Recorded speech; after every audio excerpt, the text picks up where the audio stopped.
Excuse me. I think you have me confused with someone else." Those were the words that destroyed what was left of my sanity. I was at the supermarket. It was a Friday afternoon.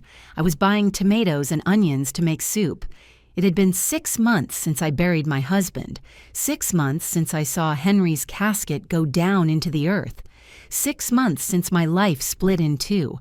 I was in aisle 3, near the canned goods. That was when I saw him. It was him, the same height, the same way of walking, the same curve in his shoulders when he reached for something on the shelf, even the way he tilted his head to read the labels. That thing Henry always did, as if the world were a letter written in fine print. My heart stopped. I dropped my basket. The cans of beans rolled across the floor. I did not care. I ran toward him. "Henry," I screamed. "Henry, my love." He turned around, and then I saw his face. It was him, the same nose, the same birthmark near his left eye, the same thin scar on his eyebrow. From that time, he fell off his bicycle when he was 12 years old, and he told me that story on our 3rd night as a married couple. I started to cry. I could not stop. My hands were shaking when I reached out my arms to him. "Henry, how is this possible?" He looked at me, and in that look I saw something that froze my blood. Confusion. "Excuse me, ma'am," he said with that voice I heard every day for 32 years. "I think you are confusing me with someone else." "No," I whispered. "No, you are. You are my husband." He took a step back. "I am very sorry, but I do not know you." He did not know me. This man with Henry's face, Henry's voice, Henry's scar. He did not know me. "Please," I begged him, grabbing his arm. He was wearing a navy blue shirt. Henry had one just like it. "Please, Henry, it is me. It is Rachel, your wife." He pulled away gently but firmly. "Ma'am, I think you are confused. My name is not Henry." And then he walked away. He walked toward the checkout, paid for his things, and left the supermarket as if nothing had happened, as if I did not exist. I stood there, in the middle of aisle 3, surrounded by cans of beans on the floor, crying in front of strangers who looked at me with pity. The security guard came over.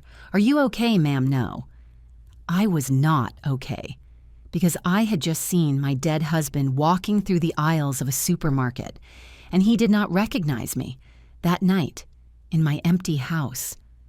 I sat on the bed I shared with Henry for 32 years. It still smelled like him, like his cologne, like his way of sleeping. I took my phone and looked through my photos. The last one I took of him, 3 days before the heart attack, he was in the garden, watering the plants, smiling. The same smile I saw today, the same face, the same man, but he said he was not Henry. Then who was he? And most importantly, why did he have the identical face of my dead husband? My name is Rachel Carpenter. I am 57 years old, and what I am going to tell you in this story, I still find hard to believe myself, but it happened, and it changed everything I thought I knew about the man I was married to for more than 3 decades. Sometimes we trust too much in those we love. Have you ever been disappointed by someone close to you? Tell me your story in the comments.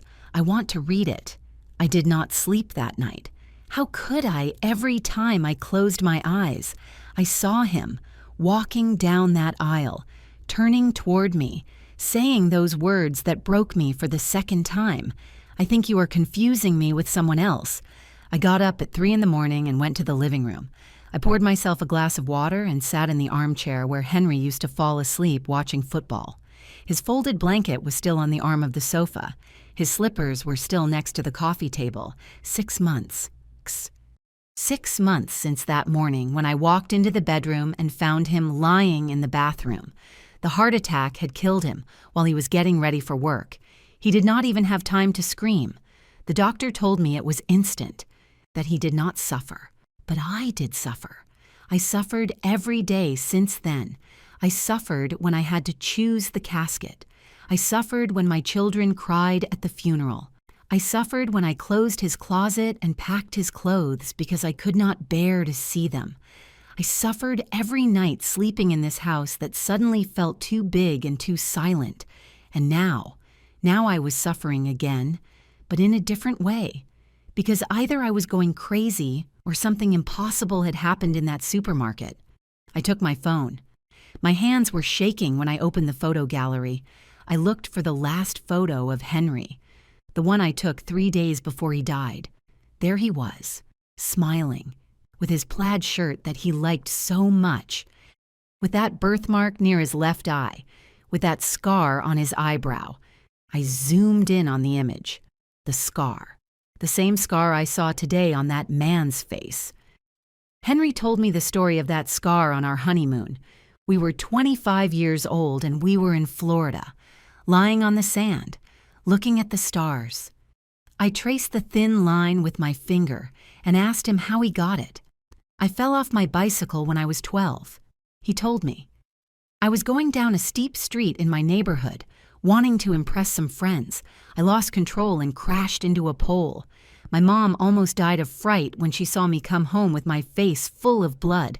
She took me to the hospital, and I got 6 stitches. 6 stitches. The man at the supermarket had that same scar, in the exact same place. How was it possible I stood up? I started walking around the living room. My mind would not stop spinning. There were 3 possible explanations. 1. I had gone crazy from grief and was hallucinating. 2. Henry had faked his death in some impossible way. 3. That man was. What AAA secret twin? The first option terrified me. The second was absurd. And the third was impossible. Henry had told me his whole life. He was an only child. His mother, Grace, had died 5 years ago. His dad died when he was 20. He had no brothers. He had no close cousins. His family was small. I knew his whole life. Or did I? I walked toward the bedroom. I opened Henry's closet. His smell was still there. Cologne. Soap. That scent that was uniquely his.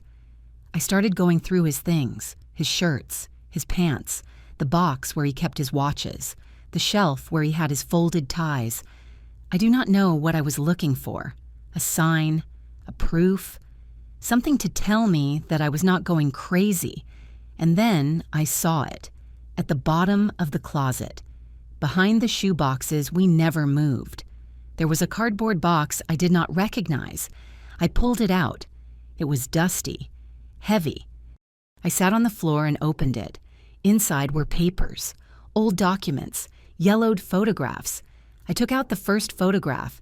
It was a young woman, maybe 20 years old, holding a baby. Behind her was an old building with a sign that said, St. Mary's Home for Children, Chicago, an orphanage. I turned the photo over.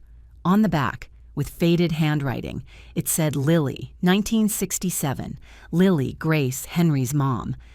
My heart started beating faster. I took out more photos.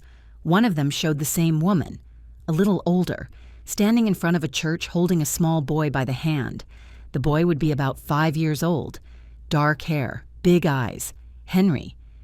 But there was something weird about that photo. In the background, blurry.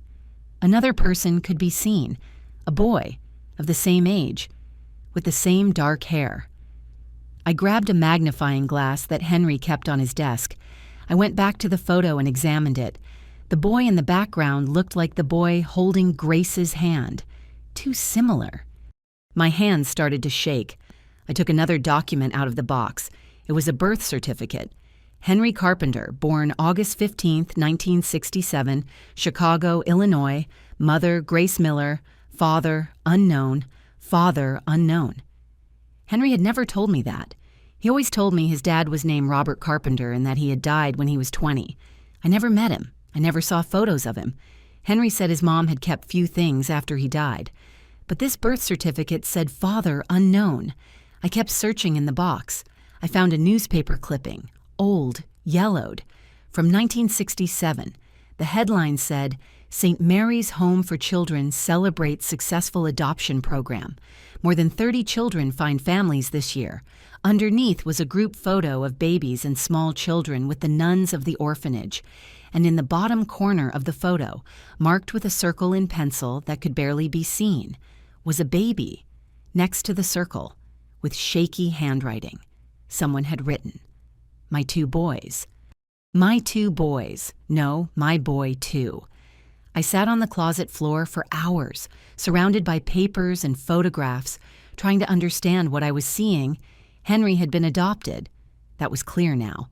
But those photos, that certificate, that circle around two babies, it was possible. It was possible that Henry had a twin brother that he himself never knew existed, and that man in the supermarket. I took my wedding ring between my fingers. I turned it. Henry had put it on me 32 years ago, promising me he would love me until death did us part. And death did us part. But now I had to know the truth, even if it hurt me, even if it destroyed me, even if it changed everything I thought I knew about the man I loved. I had to find that man from the supermarket, and I had to discover who he really was. While I tell all this, I think about where you might be listening to me. Write the name of your city in the comments. On Monday, I returned to the supermarket. I could not wait. I could not sit in my house surrounded by old photos and unanswered questions. I needed to see him again. I needed to confirm that I had not imagined it. I arrived at 10 in the morning, the same time as Friday. I took a cart. Although I did not need anything, I walked slowly through every aisle, searching. Aisle 1, aisle 2, aisle 3. Nothing. I did 3 complete laps of the supermarket. 1 hour, 2 hours. He was not there. I sat in the supermarket cafeteria with a coffee I did not want to drink. My hands were shaking. My heart was beating too fast. What if I had not imagined it? What if it was real? An employee passed by cleaning the tables near me. She was an older lady, about 60 years old, with the supermarket uniform and a kind smile. "Excuse me," I told her before thinking it through. "Do you work here every day?" She looked at me with curiosity. "Yes, ma'am, I have been working here for 15 years. Do you need something last Friday?" I said, choosing my words carefully. Words. "I saw a man here, tall, about 60 years old, gray hair, a scar on his eyebrow. He was wearing a navy blue shirt. Have you seen him? Does he come often?" The lady wrinkled her forehead, thinking, a scar on his eyebrow. "Yes." Here I pointed to my own eyebrow. She remained thoughtful. "I think I know who you are talking about. He comes on Friday afternoons. Always. Very punctual, that gentleman. He buys the same thing every week. Milk, bread, fruits, some cans. He always pays in cash." My heart jumped. "Do you know his name or where he lives?" She looked at me strangely. "No, ma'am. I only clean the tables. But he is very polite. He always greets me." "Did you say he comes on Fridays?" "Yes. Like clockwork, always between 4 and 5 in the afternoon. 4 days. I had to wait 4 days to see him again. But now at least I knew I had not imagined it. That man existed. He came here every week, and I was going to be waiting for him. The following 4 days were torture. I could not sleep well. I could not eat well. My children called me worried. "Mom, are you okay?" My daughter Sarah asked me on Wednesday afternoon, "You sound strange." "I am fine, honey." I lied. "Just a little tired." "Have you gone to your appointments with the psychologist?" she insisted. "After Dad died, you said you were going to go every week. I had stopped going 2 months ago. The sessions made me feel worse. The psychologist wanted me to process the grief, to accept the loss, to move on. But how could I do that when I had just seen my dead husband walking in a supermarket? Yes, I go." I lied again. "Do not worry about me, Sarah. I am fine." But I was not fine. I spent those 4 days investigating. I searched the internet for everything I could about St. Mary's Home for Children in Chicago. I found that it had closed in 1985. The records had been transferred to the State Department of Social Services. I called them. They transferred me from extension to extension for 2 hours, until finally a young lady told me, "The adoption records from before 1990 are sealed, ma'am. They can only be opened with a court order or if the adopted person requests their file. But my husband died." I explained. "I am his widow. I need to know if—" "I'm sorry, ma'am. Without a court order, I cannot help you." I hung up frustrated. I checked the box I had found in Henry's closet again. I took out all the photos. I put them in chronological order on the dining room table. Grace with a baby at the orphanage. Grace with a small child in front of the church. Grace with Henry about 10 years old. In what seemed to be his first communion. Henry as a teenager, with his middle school uniform.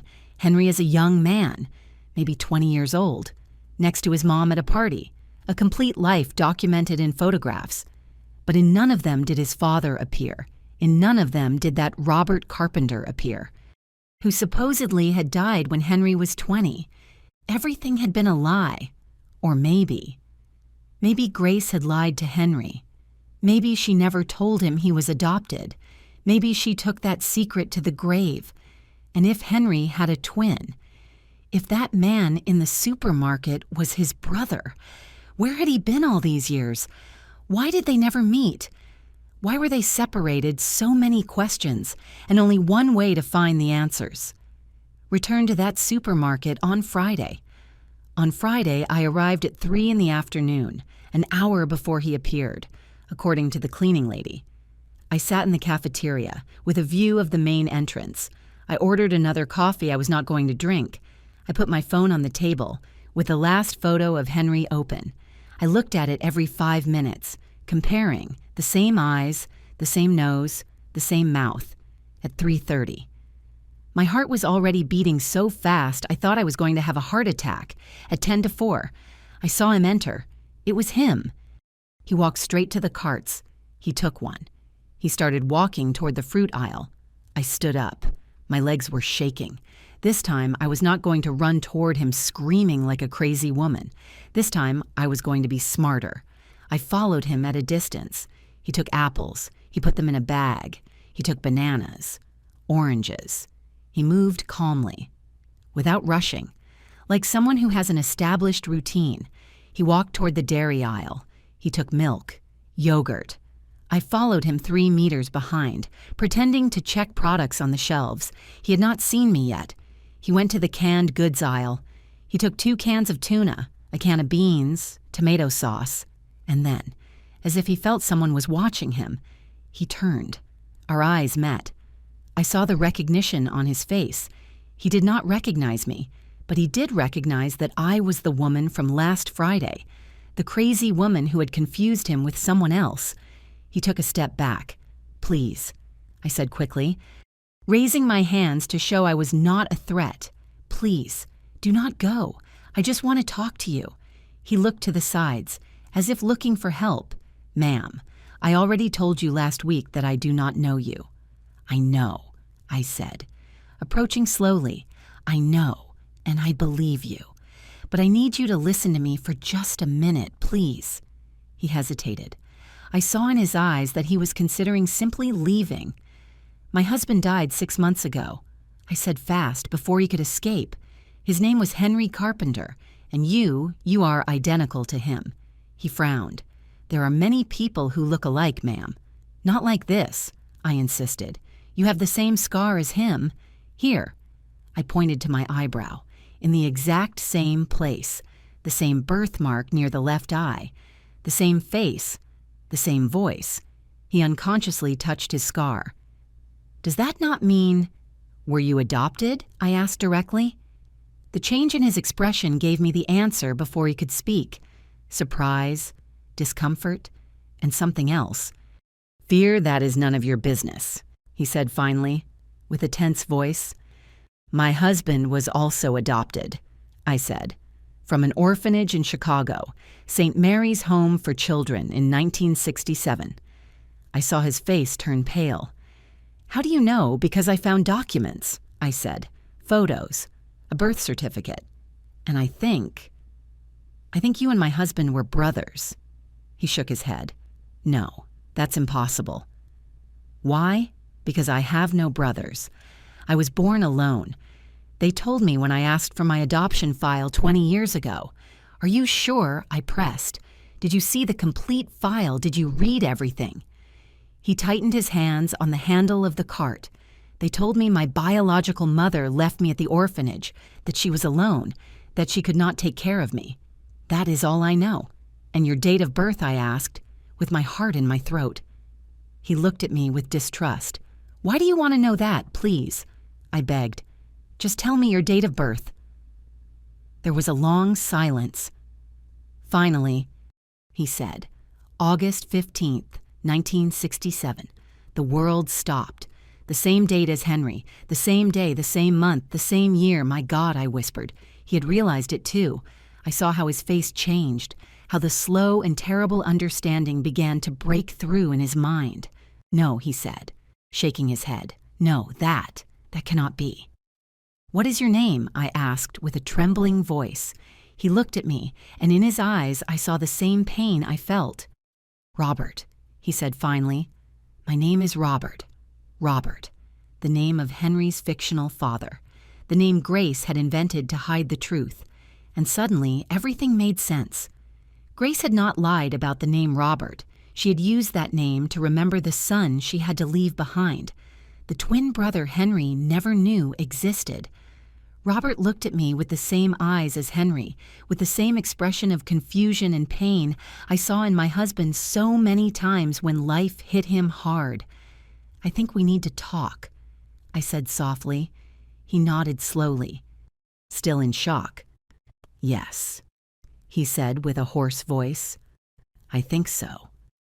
And there, in the middle of the canned goods aisle of a supermarket, two strangers united by a dead man and a 57-year-old secret, we started to discover a truth that would change our lives forever. What would you have done in my place? Would you have believed him? Leave me your opinion in the comments. We ended up sitting in the supermarket cafeteria. Robert had abandoned his cart in the aisle. I had left mine too. Neither of us could think about food at that moment. He sat in front of me, with his hands on the table, looking at his cup of coffee without touching it. I had mine between my hands, seeking heat although I was not cold. During the first 5 minutes, neither of us spoke. What do you say in a moment like this? How do you start a conversation that could change everything you thought you knew about your life? Finally, it was me who broke the silence. Since when do you know you were adopted? I asked softly. Robert looked up close. The similarities with Henry were even more shocking. The same shape of the eyes, the same wrinkles on the forehead, even the way he pursed his lips when he was thinking. I always knew, he said finally. My parents, my adoptive parents, never lied to me about that since I have memory. They told me they had adopted me because they loved me and wanted me in their life. Were they good to you? A small smile appeared on his face. They were wonderful. My dad was an elementary school teacher. My mom was a nurse. We did not have much money, but we had love. A lot of love. His smile faded. They both died 10 years ago, 6 months apart from each other. My mom first, of cancer, my dad afterwards. I think of sadness. I nodded. I knew that type of love, the type of love that kills you when the other person leaves, and you never looked for your biological family. I tried once, said Robert. Playing with his cup. About 20 years ago, I went to social services. I asked for my adoption file. They gave me what there was. It was not much. A birth certificate that said, Mother unknown, Father unknown. A report that said they had found me at the door of St. Mary's Home for Children when I was only a few days old. A handwritten note that said, Please take care of my baby. I cannot give him what he deserves. My heart shrank. A note. Yes, I still have it at my house. I kept it all these years. He paused.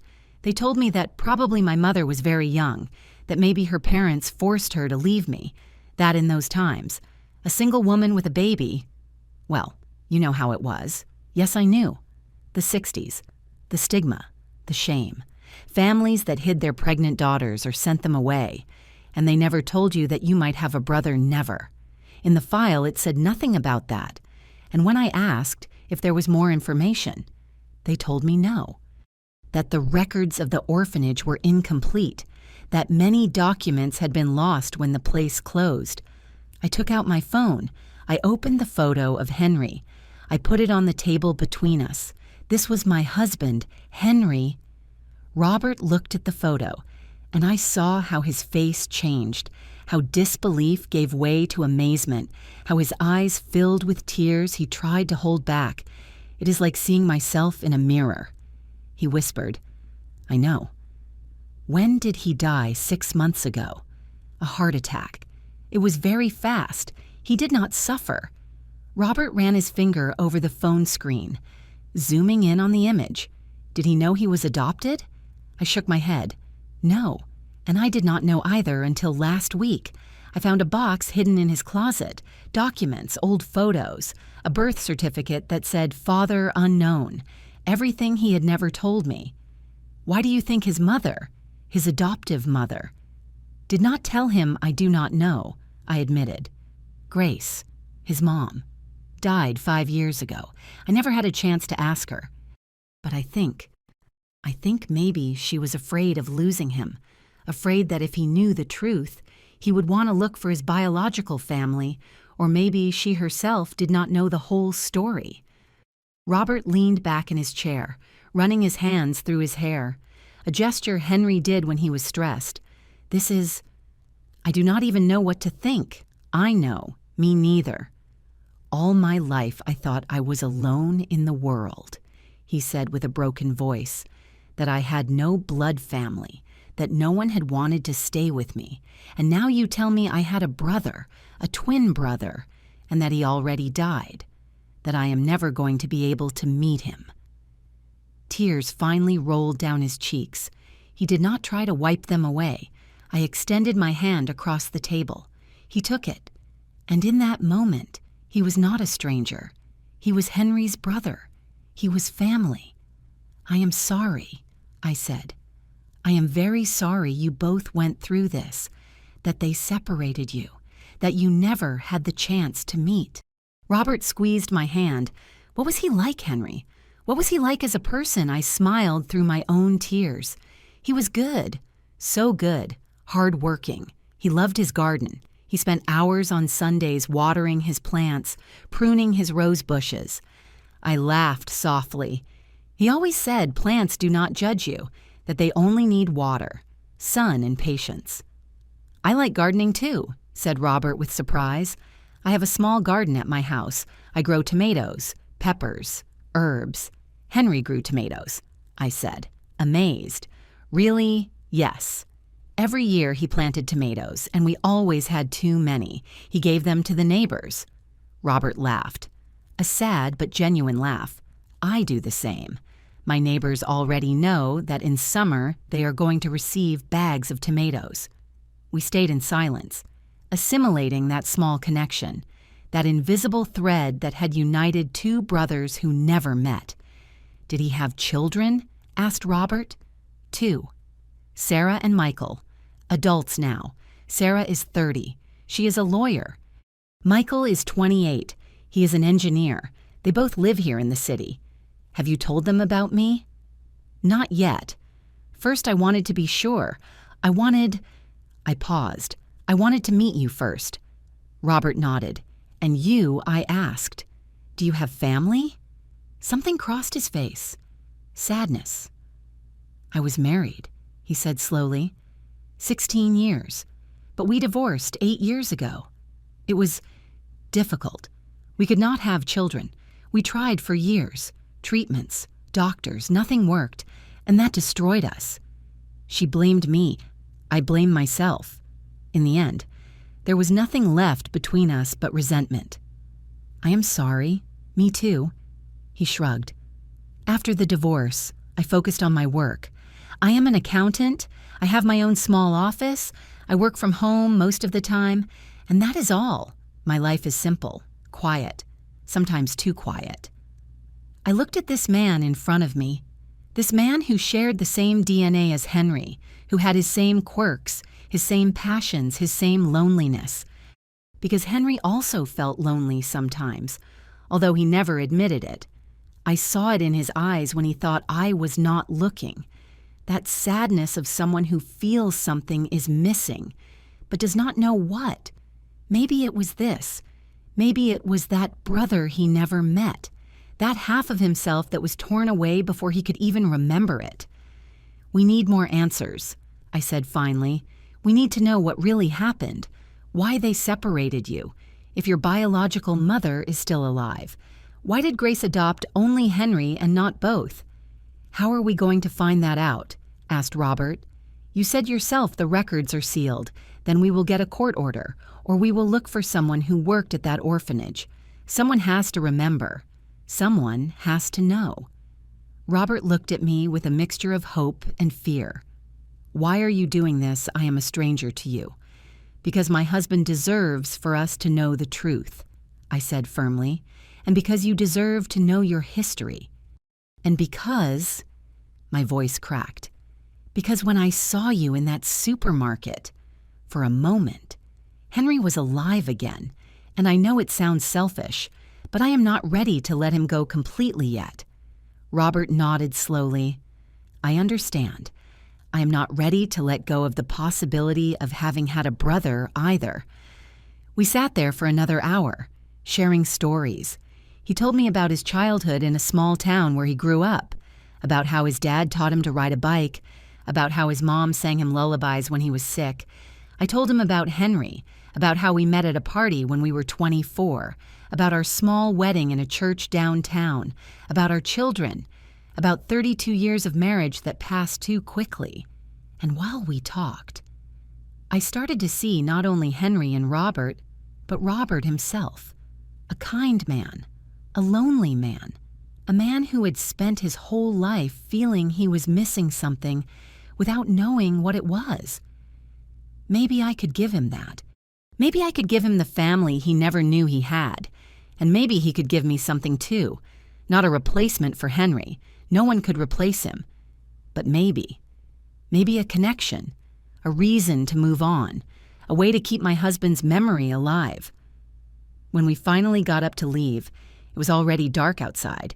Can I have your phone number? I asked, to keep you informed of what I find, and to talk, I suppose.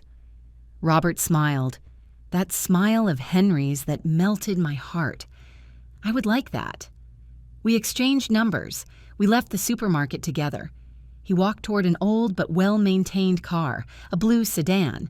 Before getting in, he turned toward me. Thank you, he said, for not thinking I am crazy, for believing me, for wanting to know the truth. Thank you, I responded, for not running away when that hysterical woman chased you through the supermarket. We both laughed, a soft laugh that relieved a little the weight of everything we had discovered. I watched him drive away, and as I watched his taillights disappear into traffic, I touched my wedding ring. Henry, I thought.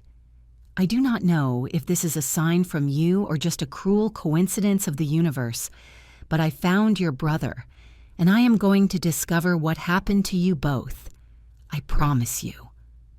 The wind blew softly, moving the leaves of the trees in the parking lot, and for a moment, just for a moment, I felt as if Henry were there with me, telling me I was doing the right thing, telling me to move on, telling me I was not alone. During the next 3 days, Robert and I texted constantly. At first, they were simple things. Good morning. Good night. How was your day? But then they started to be deeper. He sent me photos of his garden, green tomatoes hanging from the plants, peppers, basil growing in pots.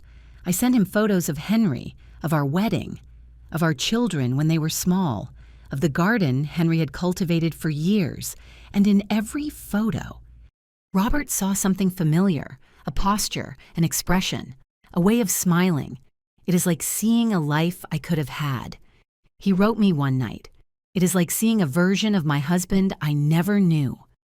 I replied. On Thursday morning, he called me. I found something. He said, without even saying hello.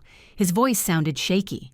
I was going through my things, looking for the adoption file they gave me 20 years ago, and I found the note, the one my biological mother left. Do you have it there? Yes. I have been reading it over and over again, and there is something I did not see before. What is it? Can I come to your house? I need to show you this in person. My heart beat faster. Of course. Yes. Come whenever you want. Doesn't an hour work for you? Perfect. I hung up the phone with trembling hands. An hour. In an hour, I was going to have Robert here. In the house I shared with Henry, in the space that had been ours for more than 30 years. Was I ready for that? I did not know, but I needed to know what he had found. I spent that hour cleaning obsessively, although the house was already clean. I put away the photos of Henry I had in the living room. Then I took them out again. Then I put them away again. Was it weird to have photos of my dead husband when his twin brother was coming? Was it weird not to have them? In the end, I left them where they had always been. Henry was my husband. This was his house, and I was not going to hide that.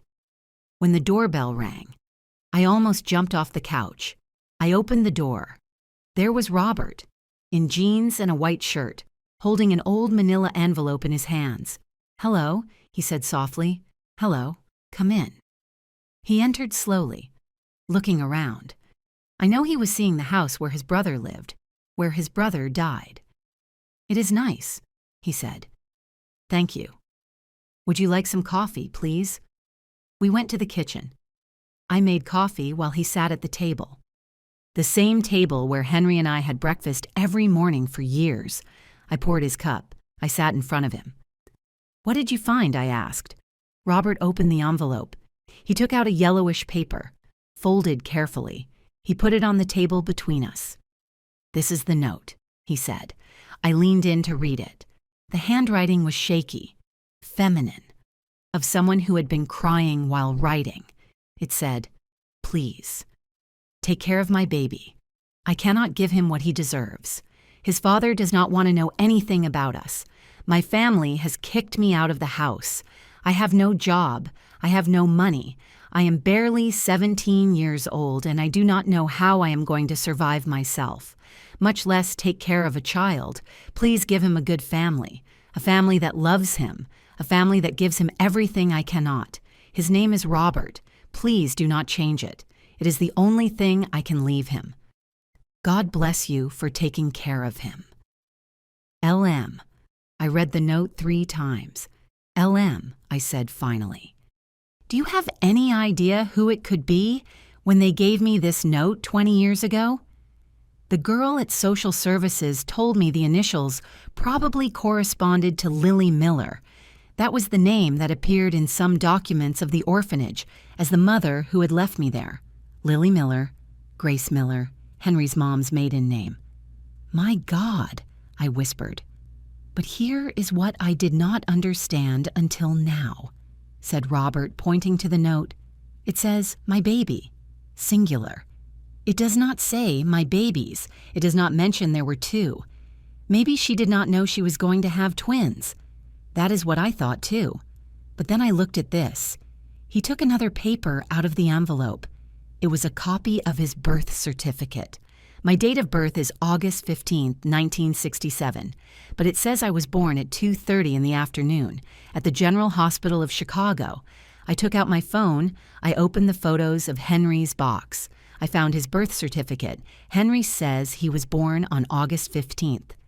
1967 at 2:15 in the afternoon at the same hospital. Robert nodded slowly. 15 minutes difference. That means the doctors knew there were 2. That Lily knew there were 2. Then why does the note only mention 1? That is the question, said Robert with a tense voice. Why does a mother who leaves her babies in an orphanage only write about one of them? We stayed in silence, thinking. And then, slowly, a terrible idea started to form in my mind. What if she did not leave both? I said softly. Robert looked at me. What do you mean? What if she only left one? What if she kept the other? I saw how his face changed, how the understanding arrived. Henry, he whispered. She kept Henry, and she left you. The words remained suspended in the air between us, heavy, painful. Robert got up from the table. He started walking around the kitchen, running his hands through his hair. That gesture of Henry's when he was upset. Why, he asked with a broken voice. Why would she keep one and leave the other? How does a mother do that? I do not know, I said, feeling my own tears. I do not know Robert. She was 17 years old. He continued, his voice rising, alone, no family, no money. And she decided she could take care of one baby but not two. How did she make that decision? How did she choose? Maybe she had no choice, I said softly. Maybe she thought it was the only way to survive, but she chose. He shouted. Then he stopped, breathing hard. I am sorry, I should not have shouted. It is okay. You have the right to be angry. He dropped into the chair, with his head in his hands. All my life I thought my mother had not wanted me, that she had abandoned me because she did not want me, and now I discover she abandoned me because she wanted me less than my brother. We do not know that, I said. Although not even I believe my own words, what else can it be? He looked up. With red eyes, she chose Henry. She stayed with him. She raised him. She loved him. And me, she left with a note in an orphanage. I did not know what to say. There were no words that could fix this. I need to find her, he said finally. I need to find Lily Miller. I need to ask her why. Lily, Grace, died 5 years ago, I reminded him. Are you sure she was the same person, Henry's mom? I stood thinking. The truth was, I was not completely sure. Henry always called his mom Grace. That was her name. But Grace was the full name. Lily was the nickname. I have photos of her, I said, from when she was young. I found them in Henry's box. Can I see them? I went to my bedroom. I took out the box. I came back with the photos. I showed him the first one, the one of a young woman holding a baby in front of the orphanage. Robert took it with trembling hands. It is her, he whispered. It is the woman from my dream. What I have a recurring dream, he explained. Without taking his eyes off the photo, I have had it since I was a child. I dream of a young woman holding me, singing to me, crying. I never see her face well, but I feel she loves me, that she does not want to let me go. His tears fell on the photo. It is her. I know it is her. I put my hand on his shoulder. Robert. Where is she buried? He asked abruptly. Grace. Where is her grave at the Memorial Garden Cemetery? Why I want to go. I need to see her, even if it is her grave. I looked at this broken man in front of me. This man who had just discovered that the mother he thought had never wanted him had actually loved him enough to give him a chance at a better life. Or maybe not. Maybe she had only been able to save one and chose the other. The truth was, we did not know. And maybe we never would. I will take you, I said. Tomorrow. We will go together. He nodded, wiping his tears. Thank you. He stayed a while longer. We drank more coffee.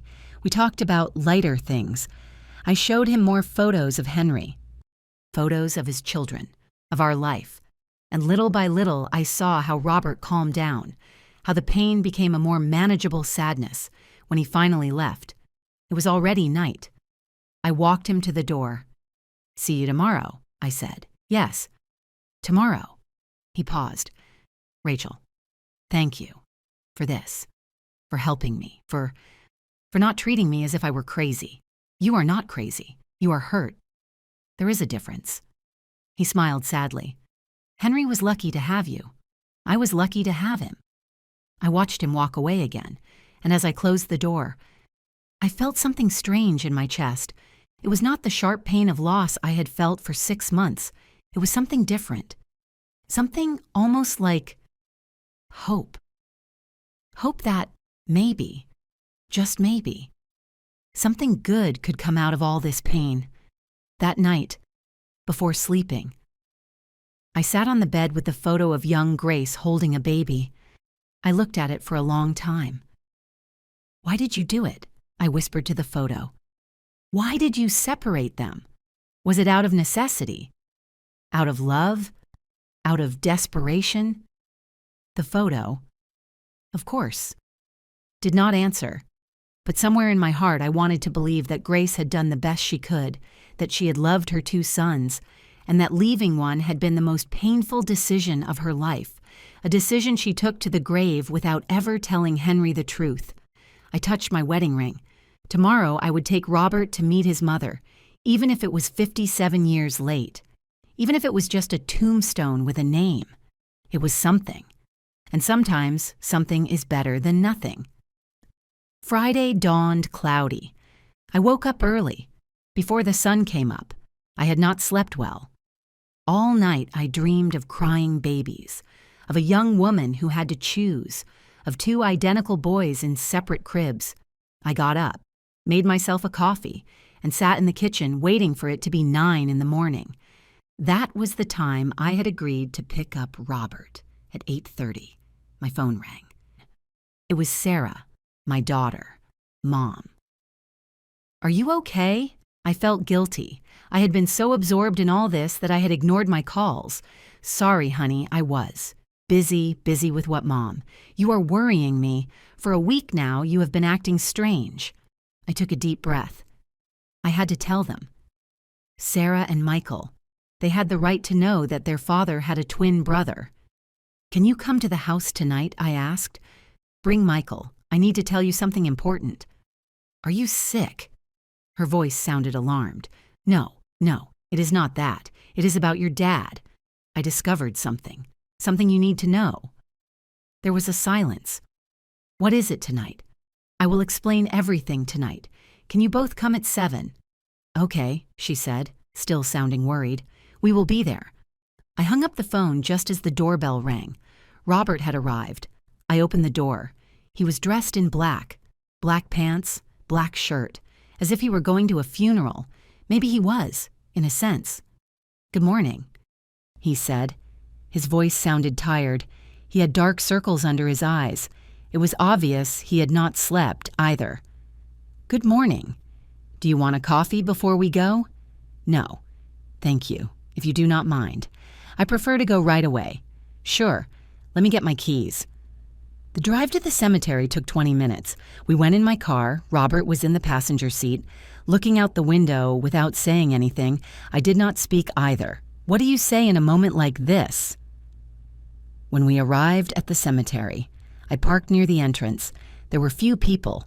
An older man putting flowers on a grave, a young woman praying in front of a tombstone, an elderly couple walking slowly along the paths. "Is it this way?" I said, guiding Robert. We walked in silence along the cobblestone path. We passed rows and rows of graves, names, dates, photos, whole lives summarized on marble tombstones. Finally, we arrived. The grave of Grace Miller Carpenter. It was simple. A gray granite headstone with her name, her date of birth and her date of death, and a phrase Henry had chosen. "Beloved mother, rest in peace." Robert stood in front of the grave, motionless. I stayed a few steps back, giving him space. For long minutes, nothing happened. He just looked at the headstone, hands in his pockets, jaw tight, and then he spoke. "Hello," he said softly. "I am Robert, your son, the one you left."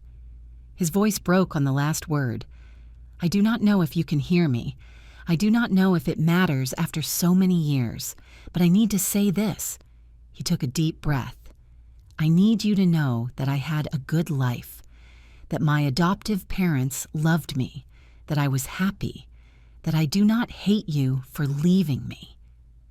Tears started rolling down his cheeks, But I also need you to know that it hurt. All my life it hurt not knowing why I was not enough. Why did you keep Henry and not me? What did he have that I did not? He knelt in front of the grave. Now I know it was probably not your fault, that you were very young, that you were alone, that maybe you thought it was the only way, but it still hurts. It hurts to know that I never met you, that I never could ask you why, that I never had the chance to tell you I understand, or that I forgive you, or that I love you anyway. I was crying now, too, in silence, standing behind him. I met Rachel. Robert continued, Henry's wife. She is a good person. She has treated me with kindness. She has helped me understand. And she has shown me photos of you when you were young. I saw the photo of the orphanage. I saw how you held that baby. I saw the love in your eyes. He wiped his tears with the back of his hand. I want to believe you held me like that too, even if only for a day, even if only for a few hours. I want to believe you loved me before letting me go. He stayed kneeling there, in silence, for what seemed like hours but were probably just minutes. Finally, he stood up. He turned toward me. Thank you for bringing me, he said. You do not have to thank me. Do you think she knew? He asked. Grace, do you think she knew that Henry never found out he had a brother I do not know? I admitted. Maybe. Maybe she planned to tell him someday and never found the right moment. Or maybe she decided it was better he did not know, that it would be more painful to know he had lost a brother he never met. Robert nodded slowly. Henry was happy. Right in his life. Was he happy? Yes, I said with certainty. He was very happy. He loved his children. He loved me. He loved his work, his garden, his quiet life. He was not perfect, but he was happy. That is good. I am glad at least one of us had that. You can have that too, I said softly. He looked at me. How I am alone. No family. No. But you are not alone anymore. I interrupted. You have nephews, Sarah and Michael. They have the right to meet their uncle. And you have the right to have family.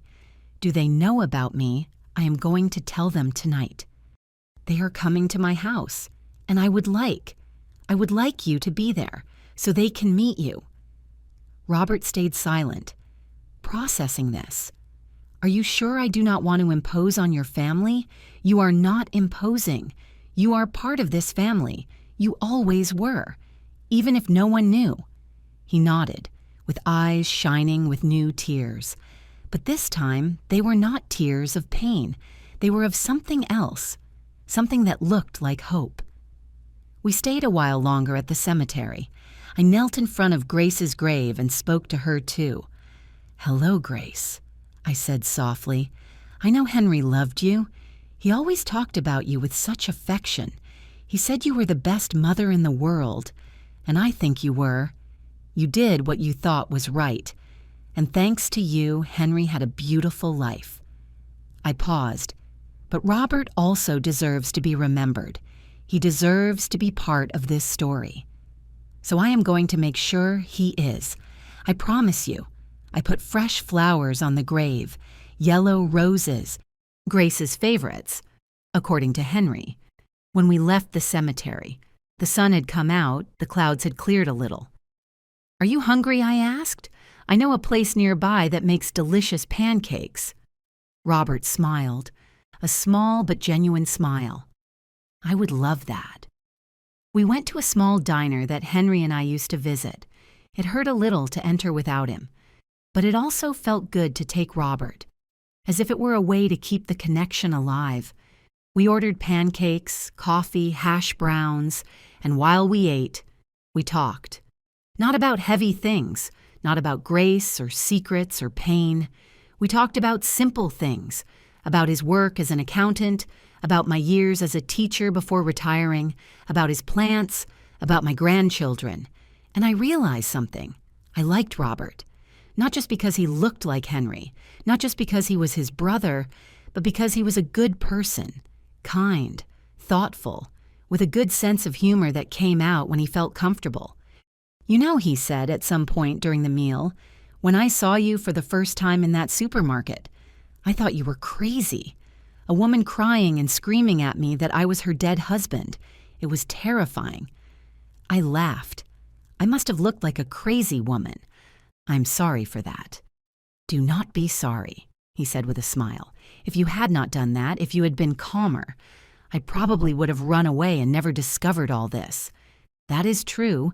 Sometimes crazy things are what we need to do." We finished eating and ordered more coffee. We were in no hurry to leave. It was nice to be there, in that small corner of the world, without pressures or expectations. "What time do you want me to come to your house tonight?" he asked finally. "At 7. Sarah and Michael are going to arrive at that time." "Are you nervous?" "Very," I admitted.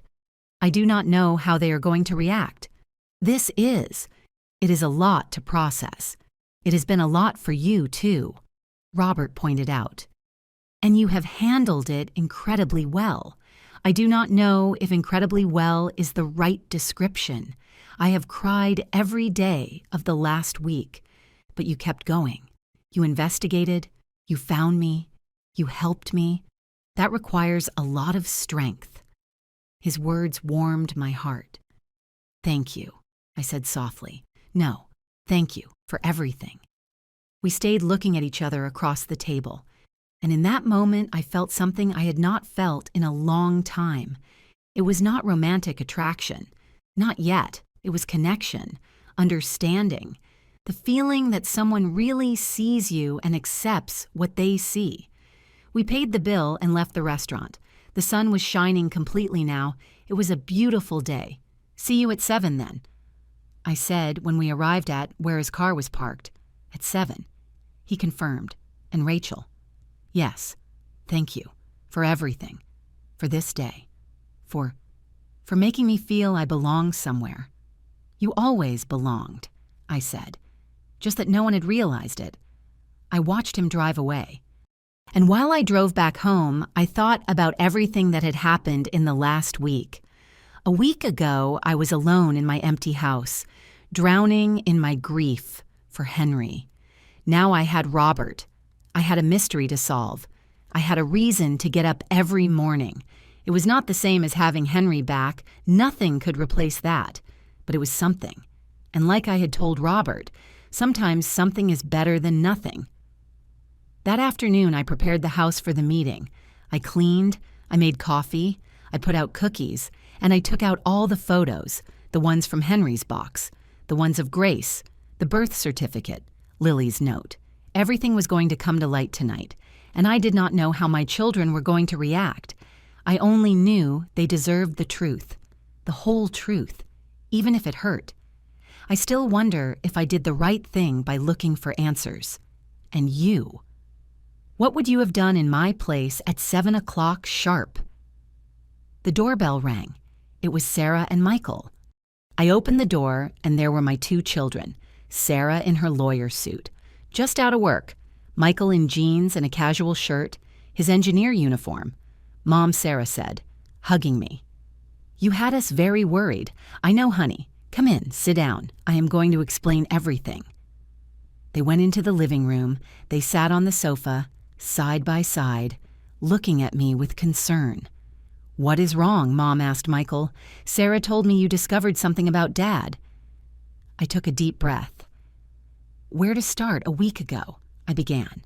"I went to the supermarket and I saw someone who I thought was your father." Sarah frowned. "What do you mean you saw Dad, Mom? Dad died 6 months ago." I know. But this man, he was identical to him. The same face, the same voice, the same scar on his eyebrow."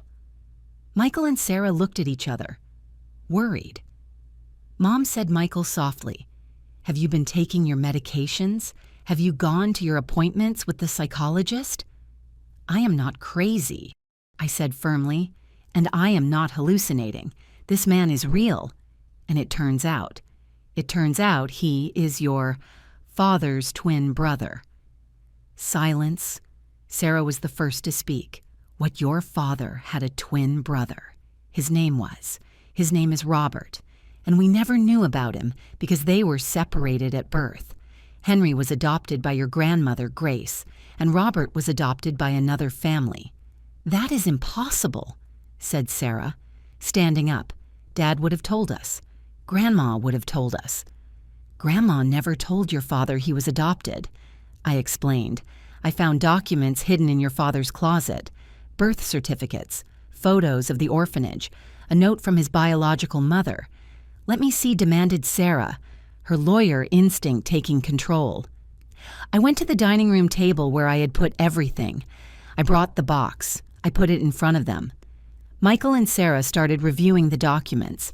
I saw how their faces changed, from skepticism to confusion, from confusion to amazement. My God, whispered Michael, looking at the birth certificate. It is true. Dad was adopted. And this, Robert asked Sarah. Where is he? Did you meet him?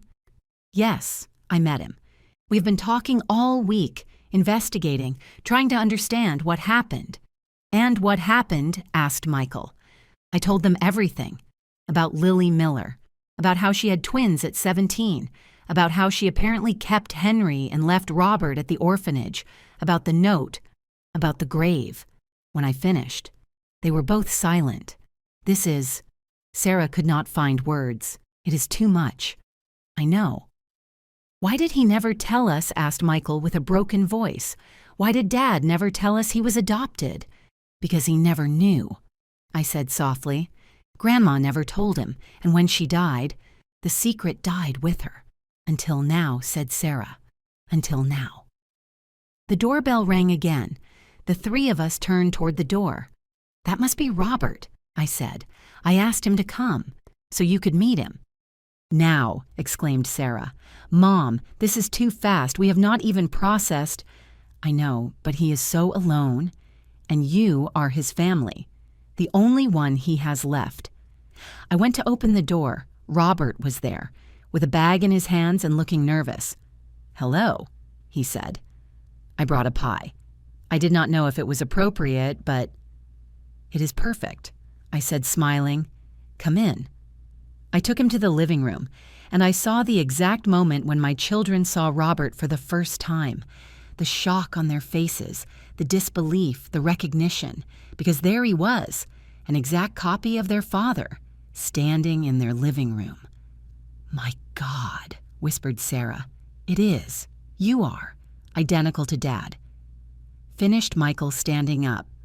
Robert stood there, uncomfortable, not knowing what to do. Hello, he said finally. I am Robert, and I know this is very strange for you. It is for me, too. There was a long silence. Then Sarah walked toward him. She looked at him closely. She studied his face, the scar, the eyes. Everything. You have his smile, she said with tears in her eyes. Dad's same smile when he was nervous. Really, yes. She wiped her tears. This is... I do not know what to think. I understand, said Robert. If you want me to leave? No, said Michael suddenly, approaching too. No, stay. We need to talk, to know you, to understand all this. We all sat in the living room. I served coffee. I cut the pie Robert had brought, and we started talking. At first, it was awkward. Basic questions. What do you do? Where do you live? Are you married? But little by little, the questions became deeper. What was it like growing up without knowing you had a brother? Asked Sarah. Robert thought before answering. Lonely, he said finally. I always felt something was missing, as if there were a hole in my life I could not explain. My adoptive parents were incredible. Do not get me wrong, but there was something. A connection I did not have with anyone. Dad said something similar sometimes, said Michael in a low voice, when he drank a little too much at events. He said sometimes he felt as if he had left something important behind, as if he had forgotten something. Mom. Do you remember? I nodded. I remembered.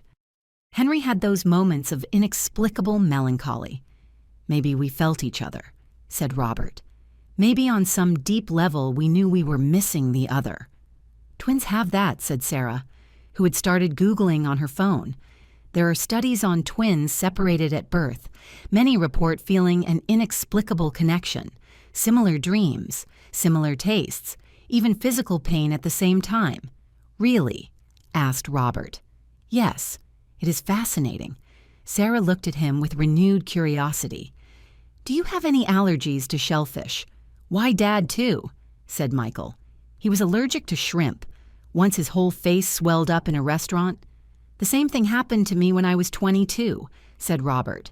I ate a shrimp cocktail at a wedding and ended up in the hospital. And your coffee, asked Sarah. How do you take it black with a little sugar? Like Dad, said Sarah and Michael at the same time. Robert laughed, a laugh that sounded exactly like Henry's. This is very weird, he said, but it is also incredible. Do you have photos of when you were a child? Asked Michael. I would like to see them. Yes. I brought some. Robert took out his phone. I thought maybe you would want to see. He passed the phone. Sarah and Michael looked at the photos. I came closer too. There was Robert as a child, 5 years old, smiling with 2 missing teeth. My God, said Sarah. It is identical to this photo of Dad. She went to a shelf and took a picture frame. It was a photo of Henry at the same age, 5 years old, smiling with 2 missing teeth. We put them side by side. They were indistinguishable. How is it possible they never met? Said Michael, shaking his head. 57 years living in the same country, maybe in the same city. And they never crossed paths. Until now, said Robert softly, looking at me. Thanks to your mom. Mom was always half detective, said Michael with a small smile. When we were kids and did something bad, she always discovered who it had been. She said she had a sixth sense. It was not a sixth sense, I said. It was just paying attention. Well, I'm glad you paid attention this time, said Sarah. She looked at Robert, because now we have an uncle we never knew we had. An uncle, repeated Robert with a trembling voice. Well, what else would you be? Said Sarah practically. You are Dad's brother that makes you our uncle. I saw how Robert's eyes filled with tears. I never thought I would have nephews. Well, now you have 2, said Michael, and soon 3. My wife is pregnant. She is going to have a boy in 4 months. Really? Robert wiped his tears. Congratulations, thank you. And now that baby is going to have a great uncle he never knew existed. We all laughed. It was a laugh mixed with tears, but it was genuine. We spent the next 3 hours talking, comparing stories, finding similarities, filling the voids. Robert told them about his divorce, about his job, about his garden. Sarah and Michael told him about their lives, their jobs, their partners, their plans. And I sat there, watching this impossible scene, feeling something I had not felt in 6 months. Peace. It was not the peace of having overcome the pain. The pain was still there. It would probably always be there. But it was the peace of knowing that something good had come out of all this, that Henry, even though he was no longer here, had left a legacy, not only in his children, but in this brother he never met. You know what we should do, said Sarah suddenly. We should do a DNA test to confirm officially. It is a good idea, said Robert, to be 100% sure. I am already sure, said Michael. But yes, let us do it, for the records, and afterwards. Continued Sarah, we should have a family meal, a big one, with everyone. You, Uncle Robert, your wife, Michael, my boyfriend, everyone. I would love that, said Robert. I would too, I said, when it was finally time to leave. It was almost 11 at night. I could not believe how much time had passed. Sarah hugged Robert at the door. I am glad Mom found you, she said. Dad would have wanted us to meet. I am glad too, said Robert, returning the hug. Michael hugged him next. Welcome to the family, Uncle Robert. Those words made Robert cry again, but they were good tears this time. when my children left and only Robert and I remained. We sat in the living room in silence for a moment. "Thank you," he said finally, "for this, for giving me a family. You do not have to thank me. This was always your family. Only now we know it. Your children are incredible." "I know. Henry and I were very lucky. Henry was very lucky in general," said Robert. "He had a mother who loved him, a wife who adored him, wonderful children, a full life." He paused. "Sometimes it hurts to think of everything he had and I did not. But now you have it," I said softly. "Now you have nephews who love you. You have a family. You have a place where you belong. Thanks to you." "No," I said. "Thanks to fate, or God, or whatever made me see you in that supermarket. I just followed my instinct." Robert stood up. I did too. At the door, he turned toward me. "Can I hug you?" he asked. "I know it is weird, but it is not weird," I said, opening my arms.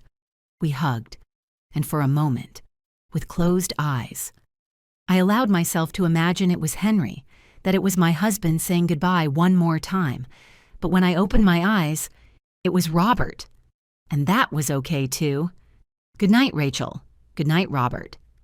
I watched him walk away, and when I closed the door, I leaned against it and cried. I cried for Henry, for Robert, for Grace, for all the lost years, for all the connections that were never made. But I also cried of relief, because for the first time since Henry died, I felt I had done something important, something that mattered. I had reunited a family that never knew it was broken, and in the process, I had found something for myself, too. Not a replacement for Henry, never that, but maybe a friend, a connection, a reason to move on, that night, before sleeping. I looked at Henry's photo on my nightstand. I found him. I whispered, "I found your brother, and he is a good person, my love. You would have liked him." I touched the photo softly. "I wish you were here to meet him. I wish things had been different." The silence of the house answered me, but it was no longer such a heavy silence, because now I knew I was not completely alone, that there was a part of Henry still in this world, walking, breathing, living. And that was enough for now. The following weeks were strange, good, but strange.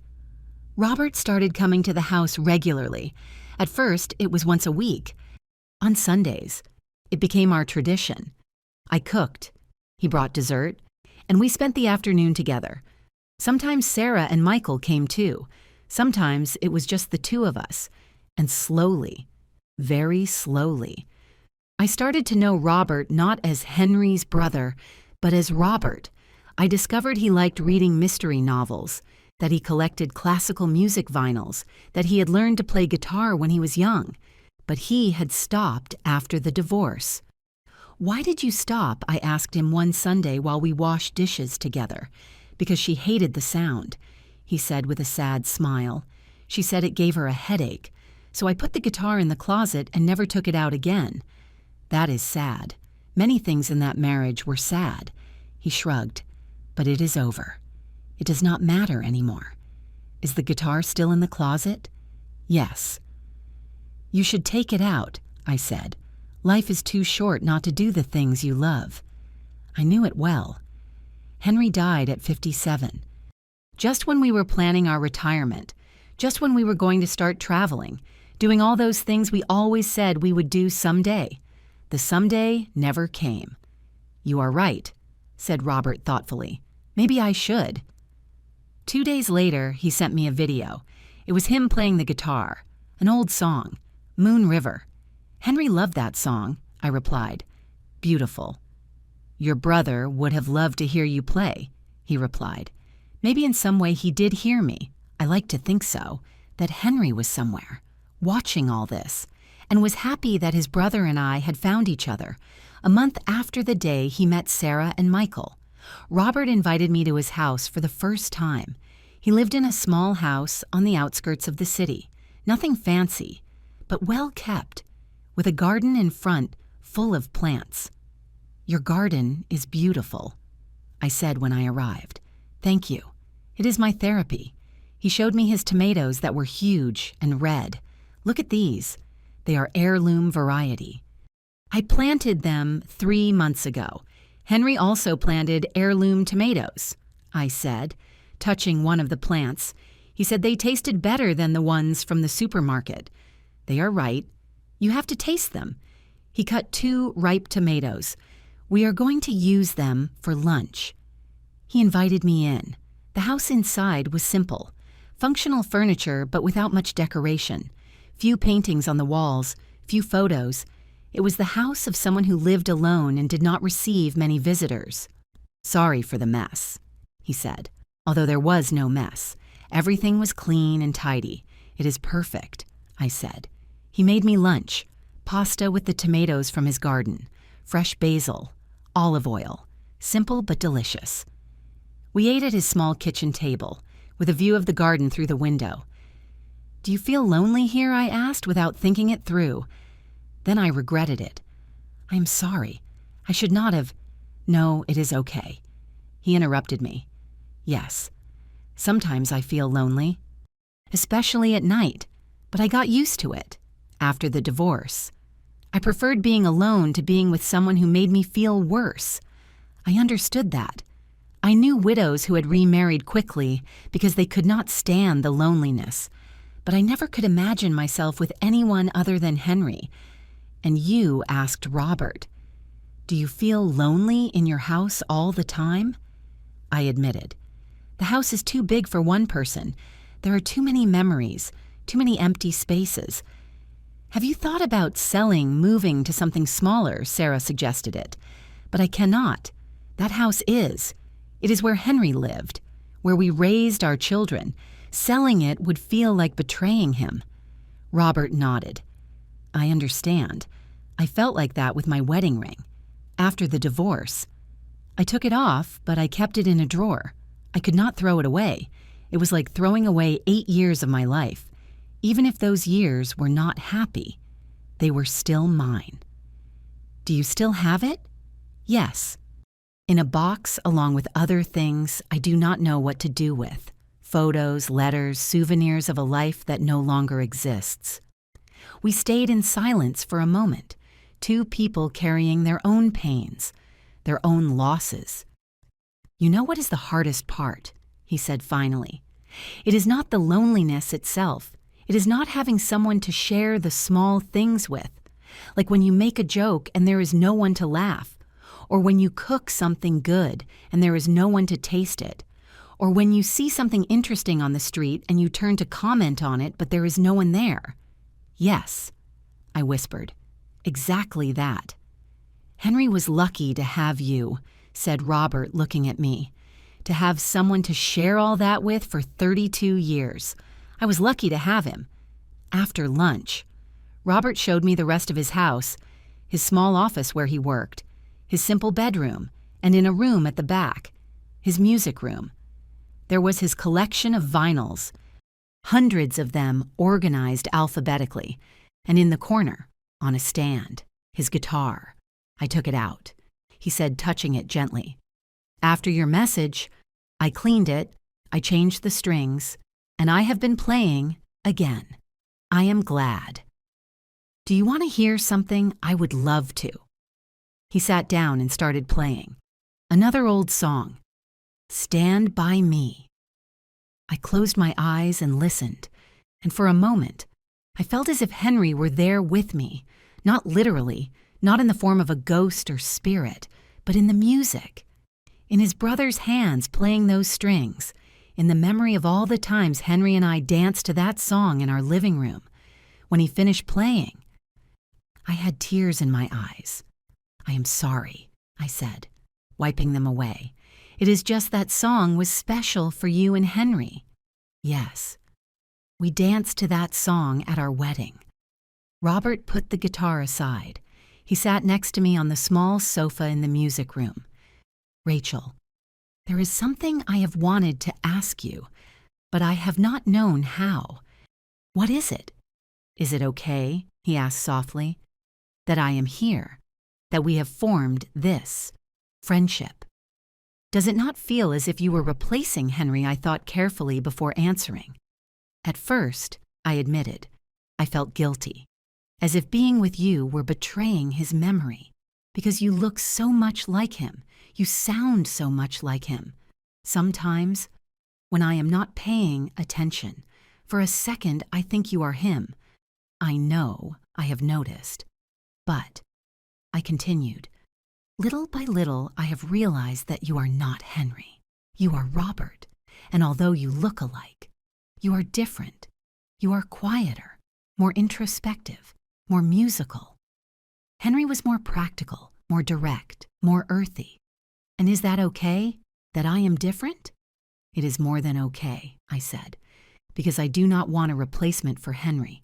No one could replace him, but I do want. I searched for the right words. I do want a friend, someone who understands, someone to share the small things with. Robert smiled. That smile of Henry's that melted my heart, but that now I was starting to recognize as Robert's too. I want that too, he said, and I can be that friend for you. If you let me, you already are. We sat there, in that small music room, surrounded by vinyls and memories, two lonely people who had found mutual comfort. It was not romance, not yet, but it was something. It was connection. It was company. It was the promise that neither of us had to be alone. 2 weeks later, Robert invited me to a concert. It was a symphony orchestra playing pieces by Beethoven and Mozart, classical music, something Henry had never enjoyed, but that I always wanted to hear live. You do not have to come if you do not want to, he said when he proposed it. I know maybe it is weird, but I have 2 tickets, and I thought, I would love to go, I said without hesitating. The night of the concert, I got ready with more care than I had in months. I wore a navy blue dress that Henry had given me years ago, but that I rarely used. I put on light makeup. I did my hair. When I saw myself in the mirror, I almost did not recognize myself. I had been so lost in my grief for 6 months that I had forgotten myself, the woman I was besides being Henry's widow. Robert arrived on time. He was wearing a gray suit. He looked handsome. I could not help thinking it. You look beautiful, he said when I opened the door. Thank you. You look very good too. Ready, ready. The concert was magical. The music filled the theater, wrapping everyone in its beauty. I got lost in the notes, in the crescendos, in the passion of the musicians. Robert was sitting next to me, completely absorbed too. From time to time our hands touched on the shared armrest, and we did not move. We let ourselves be. During the intermission, we walked through the theater lobby. What did you think, he asked. Incredible. Thank you for inviting me. Thank you for coming. He paused. I had forgotten how nice it is to share something like this with someone. Me too. We looked at each other, and in that moment I felt something I had not felt in a long time. A spark. Small. Almost imperceptible. But there it was. It was not guilt. It was not betrayal.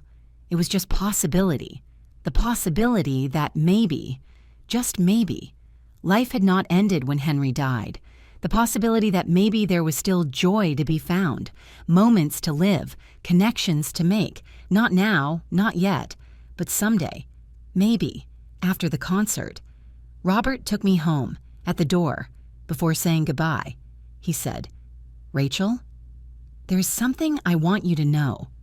What, these last 2 months, since I met you, have been the best of my life in a long time, and it is not because you look like Henry's wife, or because you are my connection to the brother I never knew. It is because you are you, because you are kind and strong and genuine, and I feel lucky to have met you. My heart beat faster. I also feel lucky to have met you. Good. He smiled. I just wanted you to know. Robert, you do not have to say anything. He interrupted me softly. I am not asking for anything. I just wanted you to know how I feel." I nodded, without words. "Good night, Rachel. Good night, Robert." I watched him walk away, and when I entered my house, I sat on the sofa and touched my wedding ring, the ring I had worn for 32 years, the ring that promised eternal love. "Henry," I whispered to the empty air, "I do not know what to do. I do not know if it is right to feel what I am starting to feel. I do not know if I am betraying you, or if this is what you would have wanted for me." The silence answered me, as always. But in my heart, I felt that Henry would understand, that he would not want me to spend the rest of my life alone, crying for him, living in the past. He wanted me to be happy. And maybe, just maybe, Robert could be part of that happiness, not as a replacement, never that, but as a new beginning, a second chance, an unexpected gift from the universe, or maybe a gift from Henry himself, sending me his brother when I needed him most. I did not know for sure, but I was starting to believe it was okay not to know, that it was okay to simply let myself feel and see where the path led me. 3 months after that night at the concert, I received a call that changed everything again. It was a Tuesday afternoon. I was in the garden pruning Henry's rose bushes when my phone rang, an unknown number from Chicago.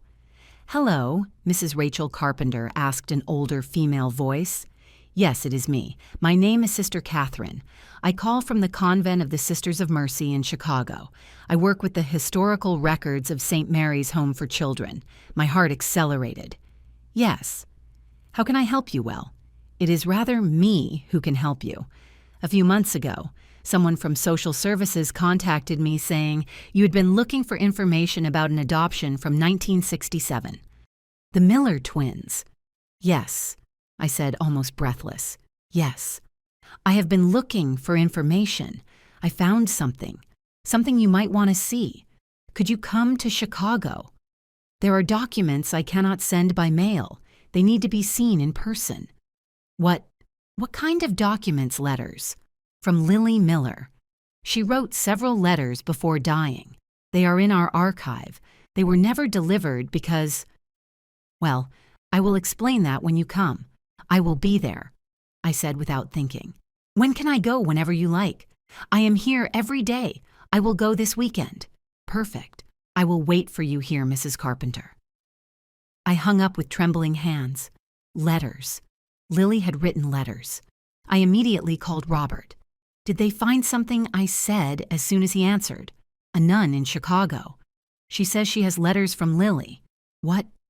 "When I have to go this weekend. Do you want to come with me?" There was a pause. "Are you sure?" he asked.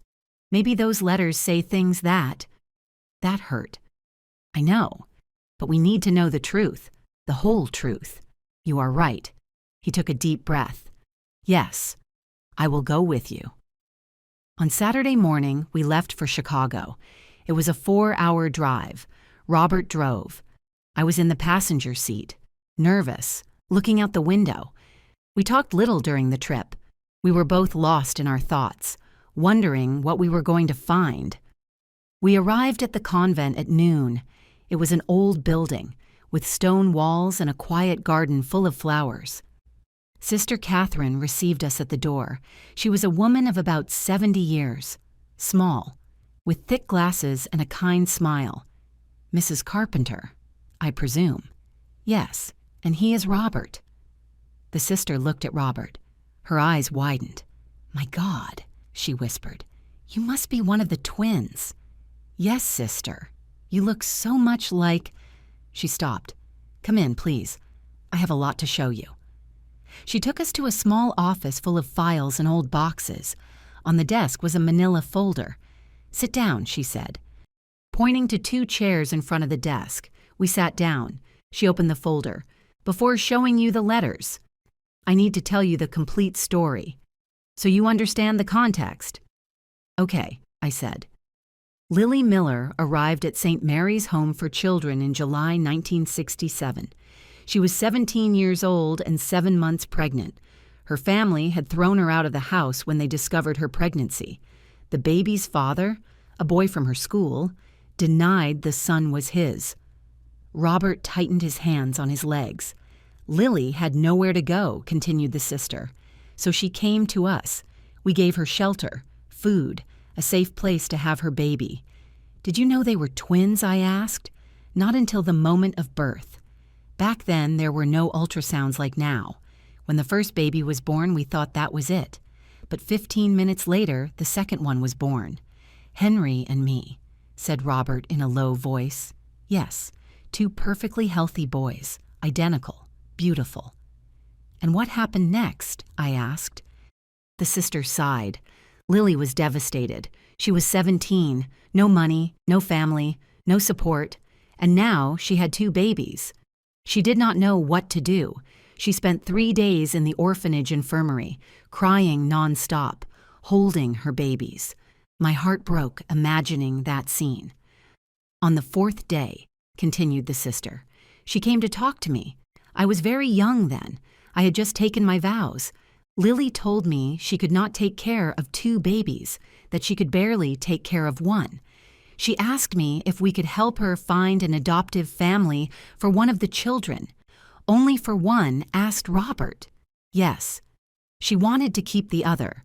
She said she could not give up both, that she needed to at least try to be a mother to one of them. And how did she choose? Asked Robert with a trembling voice. How did she decide which one stayed and which one she was going to give away? Sister Catherine looked at him with infinite compassion. She did not choose by preference, son. She chose at random. She closed her eyes and held the 2 babies, and the one on her right arm she kept, the one on her left arm. That was you. Robert covered his face with his hands. His shoulders were shaking. It was not because she did not love you, continued the sister softly. It was because she had to make an impossible decision, and that was the only fair way she found to do it. And afterwards I asked, with tears rolling down my face. Afterwards she left with Henry. She got a job as a housekeeper. She lived in maid quarters. She worked day and night to support that child, and she made it. She gave him a life, not perfect, but full of love. And she never came back for Robert, I asked. She could not. The sister opened the folder, but she wrote letters. For years. Letters she never sent because she did not know where. She took out an envelope. Yellowed. Old. This is from 1975, 8 years after the birth. She passed the envelope to Robert, with trembling hands. He opened it and began to read aloud. My dear Robert, today is your 8th birthday. Henry, your brother, turns 8 too. I threw a small party for him, just the 2 of us, a chocolate cake I made with my own hands and some candles. But while we sang happy birthday, I could only think of you. Where are you? What do you look like? Are you happy? Does your family treat you well? I think of you every day. Every birthday, every Christmas, every moment of joy with Henry is tinged with the sadness of your absence. Henry does not know about you. I have not told him. How could I explain that he has a brother he will never meet? How could I make him carry that pain? Sometimes I wonder if I did the right thing, if I should have found a way to keep both, if I should have been stronger. But then I look at Henry, healthy and happy, and I tell myself that at least I saved one, that at least one of my children is okay. I pray every night that you are okay too, that you have found a family that loves you like I could not love you, that you are happy. I love you, my son. Even if you are not with me, even if I never see you again, I will always love you. Your mother, Lily. Robert could not continue reading. He was sobbing openly now. I got up and hugged him. We both cried. Sister Catherine waited patiently, with tears in her own eyes. There are more, she said softly when Robert could breathe again. She wrote one every year until 1995, 28 letters in total. Why did she never send them, I asked. Because the adoption records were private. She did not know who had adopted Robert. She did not know his last name. She did not know where he lived. So she wrote the letters and kept them here, with us, with the hope that someday someone would come looking for them. And here we are, said Robert. Here they are. The sister passed him the folder. All these are yours, to read when you are ready. Robert took the folder with reverence, as if holding something sacred. Thank you, sister. There is one more, she said. One last letter. Lily brought it to me in the year 2000. She said it would probably be the last one because she was sick. She died 5 years later. She took out another envelope. This one was sealed. She asked me to give it to Robert if he ever came looking for it, that no one else read it, only him. She passed the envelope to Robert. He looked at it for a long time. Then, slowly, he opened it. He read in silence. I saw how his face changed, how the tears rolled down, how his lips trembled when he finished. He passed me the letter without saying a word. I read it. My dear Robert, if you are reading this, it means you finally came looking for me. It means you found the answers you deserved to have. Probably I am already dead. Probably you never had the chance to meet me, and for that it hurts me more than I can express. I want you to know something. Leaving you was the most painful decision of my life. Every day since then, I have lived with that pain, with the guilt, with the question of whether I did the right thing. But I also want you to know this.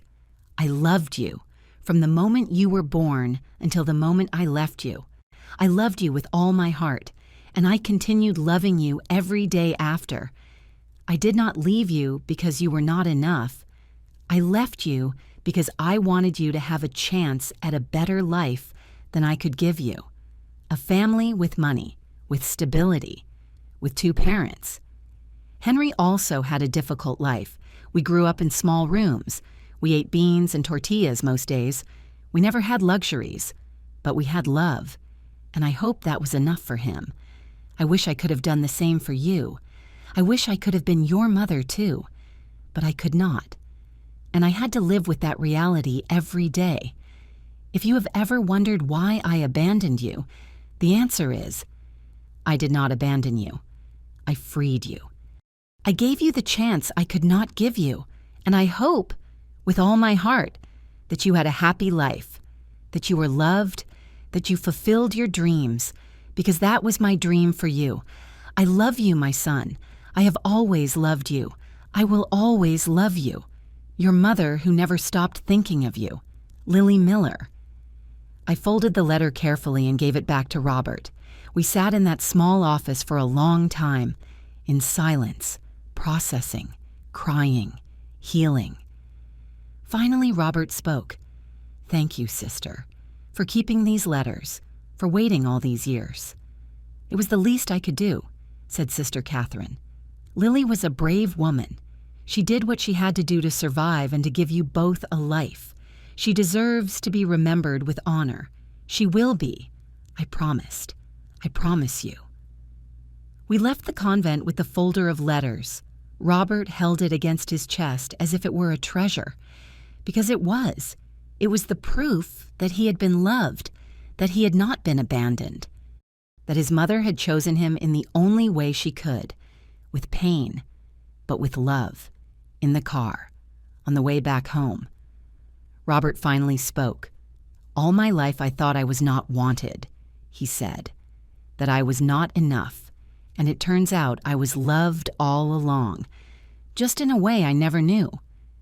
You were very loved, I said, taking his hand, by Lily, by your adoptive parents, and now by Sarah, Michael, and by me. He squeezed my hand. You know what is the craziest thing about all this? What that, if Lily had not made that impossible decision, I would never have met my adoptive parents. I would never have had the life I had, and I would never have met you. He was right. All the pain, all the suffering, all the impossible decisions had led to this moment, to us together, finding peace in the midst of pain. I think, I said softly. that everything happens for a reason. We do not always understand why, but in the end, the pieces fit in ways we never expect. Do you think Henry asked Robert? Do you think in some way he knew I existed? I do not know, but I like to think so, that on some deep level he knew something was missing, and that now, from wherever he is happy that we finally found each other. Robert smiled. The first genuine smile since we entered that convent. I like to think that too. We drove in silence the rest of the way, but it was a comfortable silence, peaceful. When we arrived at my house, it was already night. "Do you want to come in?" I asked. "No, thank you. I need to be alone for a while. Process all this. Read the other letters." "I understand." Before leaving, he hugged me, a long hug, strong, full of gratitude. "Thank you, Rachel," he whispered, "for everything, for finding me, for helping me discover the truth, for giving me a family. You do not have to thank me. We are family, and family takes care of each other. Family," he repeated with a small smile. "Is that what we are?" There was something in the way he asked it, something in his eyes. "Yes," I said, although my heart beat faster. Family, for now. That was true. But we both knew it was starting to be something more, something neither of us was ready to name yet. But that was there, growing, waiting, like a seed planted in fertile soil, waiting for the right moment to bloom. 6 months after that visit to Chicago, life had changed in ways I never imagined. Robert had become a constant part of my life. He no longer came only on Sundays. He came on Wednesdays too, to help me with the garden, and on Fridays, to cook together, and sometimes during the week, just because. My children adored him. Michael had invited him to be godfather to his baby when she was born, a beautiful girl named Lily, in honor of her great-grandmother. When Michael announced the name at the hospital, Robert cried, tears of joy and healing, of a circle finally closing. Sarah had also become very close to him. She called him for advice on her legal cases. He, with his accountant mind, could see patterns and numbers in ways she found useful, and I had started to feel things that scared me, not because they were bad, but because they meant I was letting go of something I thought I would never let go. My grief for Henry. It is not that I had stopped loving him. I would never stop loving him. He would always be my first love, my husband, the father of my children, the man with whom I built a life. But little by little, I had started to accept that my life with Henry had ended, and that it was okay to start something new. One Saturday morning, Robert arrived earlier than usual. I was still in my pajamas, drinking coffee in the kitchen when he knocked on the door. "Robert," I said, surprised when I opened. "I did not expect you until 10, I know. Sorry." But I could not wait. He looked nervous. He was holding something in his hands, a small box. "Can I come in?" "Sure, come in. Do you want coffee?" "No, thank you. I need to tell you something." My heart started beating faster. We sat in the living room. He put the box on the coffee table, but he did not open it yet. "What is wrong?" I asked. "You are scaring me. I do not want to scare you. He took a deep breath. "Rachel, these last few months have been the happiest of my life, and I know it is probably too soon. I know maybe I will never live up to Henry, but I need to tell you this. Robert, I fell in love with you," he said all at once. I do not know when it happened exactly. Maybe it was at that concert, or maybe it was when you invited me to meet your children, or maybe it was the day you took me to my mother's grave and held my hand while I cried. I do not know, but it happened, and I can no longer pretend we are just friends. Tears filled my eyes. "I fell in love with you too," I whispered. and I have felt so guilty about it. Why? Because it feels like betraying Henry, like replacing him. Robert took my hands. You are not replacing him. I am not Henry. I never will be, and I do not want to be. I want to be Robert, the man who loves you for who you are. Not because you are my brother's widow, but because you are smart and strong and beautiful and kind. I do not know if I am ready, I admitted, for this, to love someone again. You do not need to be ready today, or tomorrow, or next month. I just need you to know how I feel, and that when you are ready, if someday you are, I will be here waiting. I looked at this man in front of me, this man who had entered my life in the most impossible way, who shared my husband's face, but who had his own heart, his own soul, and I realized something. I did not have to choose between Henry and Robert. I could love both, in different ways, in different times, but both were valid, both were real. There is something I need to do first, I said. I got up. I went to my bedroom, I opened my nightstand drawer, and I took out my wedding ring. I had worn it for 32 years. I never thought I would take it off. But now, looking at it, I knew it was time. Not because Henry did not matter, but because I had learned that loving someone new did not mean stopping loving the one you lost. It simply meant your heart had found more space. I went back to the living room. Robert was looking at me, expectantly. I need to do something, I told him. Would you come with me where to the cemetery? Half an hour later, we were standing in front of Henry's grave. There were fresh flowers, the ones I put every week. Robert stayed a few steps back, giving me space. I knelt in front of the headstone. I touched Henry's name engraved on the marble. "Hello, my love," I whispered. I came to say goodbye. Not forever, never forever, but in a different way. Tears rolled down my face freely. "I met your brother. I know you already know. I know in some way you brought us together, because we needed to meet. He needed family, and I needed a reason to move on. I touched my wedding ring. I fell in love with him, Henry, and I feel guilty about that. But I also feel that maybe you would want this for me, that you would want me to be happy, that I did not spend the rest of my life alone." I turned the ring on my finger. So I am going to do something I never thought I would do. I am going to take off this ring. Not because I do not love you. I will always love you. You were my first love, the father of my children, my partner during the best years of my life. I took off the ring slowly. I cried while doing it. But I need to move on. I need to live, because I am still here, and you would want me to live. Right. The wind blew softly, moving the flowers, and I felt, in my heart, that Henry was giving me his blessing. "Thank you," I whispered, "for everything, for 32 years of love, for 2 beautiful children, for a life that, although it ended too soon, was complete. I will never forget you. You will never stop being part of me."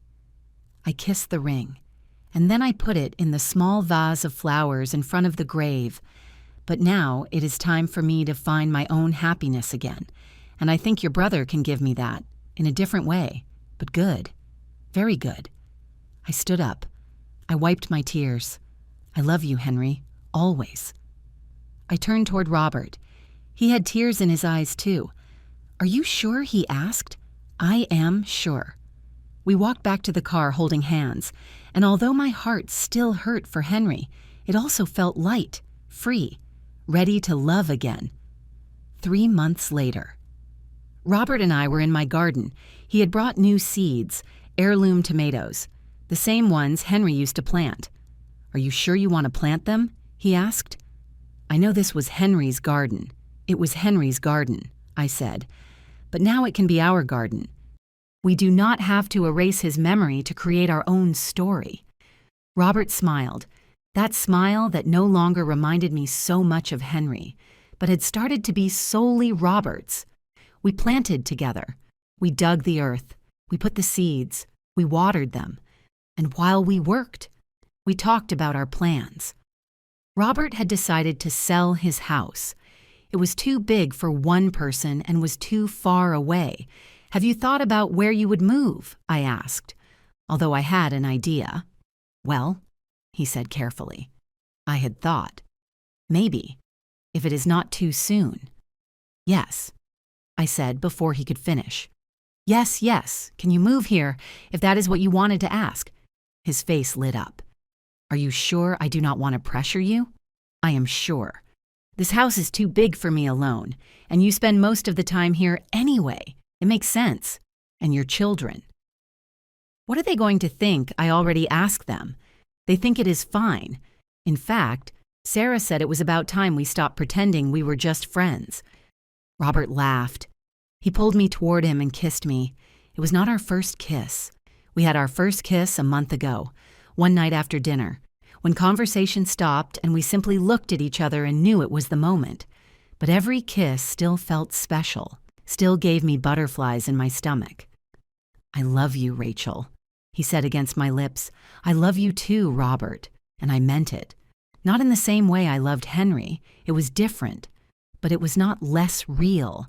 It was not less deep. It was simply new. A second chance at happiness. A gift that the universe, or God, or Henry himself, had given me when I needed it most. That night we had dinner with the whole family. Sarah, Michael, his wife, little Lily, Robert and me. All around the table that used to belong only to Henry and me. But that was now all of ours. Michael raised his glass.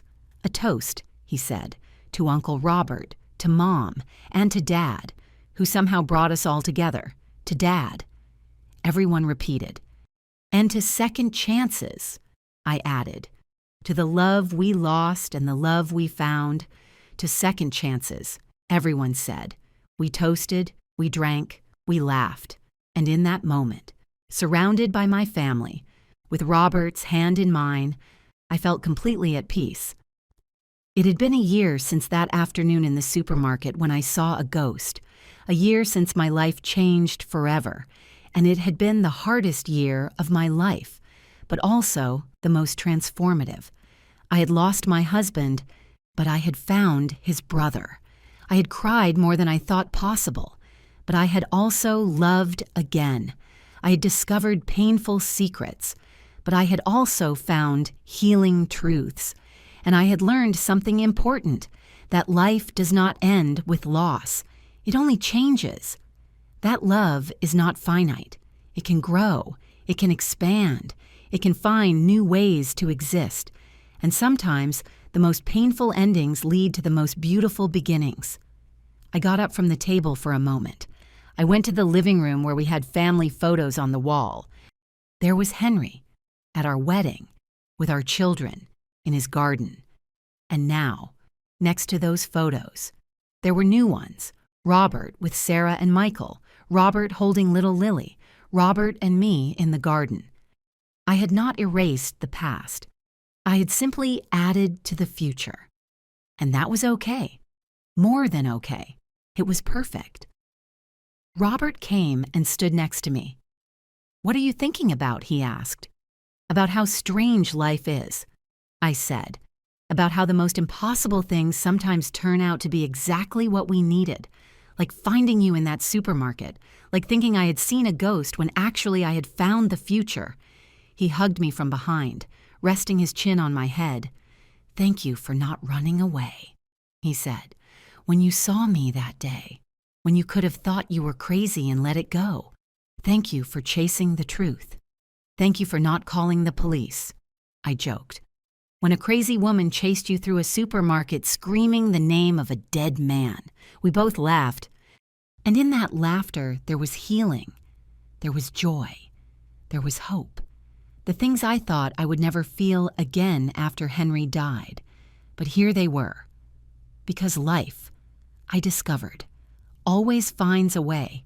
Love always finds a way, and broken families always find a way to unite again, even if it is in the most unexpected way, even if it takes a ghost in a supermarket for it to happen. If my story helps a single woman open her eyes, to believe she can love again after loss, to understand that endings can also be beginnings, it will have been worth it. Because that is what I learned in this impossible year, that death is not the end of love, that secrets always find the light, that families are stronger than we believe, and that sometimes the greatest gift we can receive is a second chance, not to replace what we lost, but to honor it by building something new, something beautiful, something none of us expected but that we all deserved. Thank you for listening to me until the end. If this story touched your heart, subscribe and hit the bell to hear more stories of women who transformed their pain into wisdom. Every day, a woman, a life lesson. Share this story with someone you love. Sometimes, a story like this can change a whole day. God bless you, and until next time.